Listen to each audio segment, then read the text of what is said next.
जय महाराष्ट्र।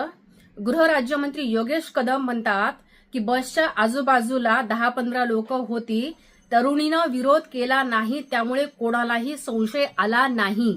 हे असं त्यांचं बेताल वक्तव्य आहे, जे मी व्हिडिओच्या सोबत जोडते। एका गृहराज्यमंत्री पदावरती असलेल्या व्यक्तीला इतकं असंवेदनशील आणि बेताल वक्तव्य करणं शोभतं का, हा या व्हिडिओच्या मार्फत प्रश्न आहे।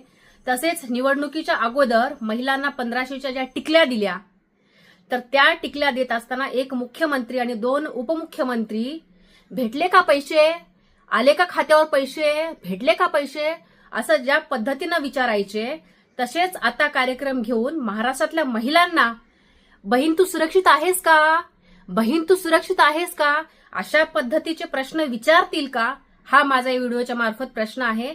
तसाच माझा अजून एक प्रश्न आहे की ज्या पद्धतीनं महाराष्ट्रामध्ये गुन्हेगारी वाढत आहे, या गुन्हेगारांना काही कठोर शासन होणार आहे का, काही कठोर कारवाई यांच्यावरती केल्या जाणार आहे का, की प्रत्येक गुन्हेगार हा असाच मोकाट फिरला जाणार आहे। काही गुन्हेगार तर 4-4 महिने त्यांच्या मागे यंत्रणा लावून सुद्धा सापडत नाहीत। याचा अर्थ कायद्याचं वचक जे काही असतं ते कुठल्याही गुन्हेगारावरती राहिलंच नाही, हे असं मी या व्हिडिओच्या मार्फत बोलू इच्छिते। आणि आपण याच्यावरती काही कारवाई कराल का, हा एक प्रश्न विचारू इच्छिते। तुर्तास इतकंच। जय महाराष्ट्र।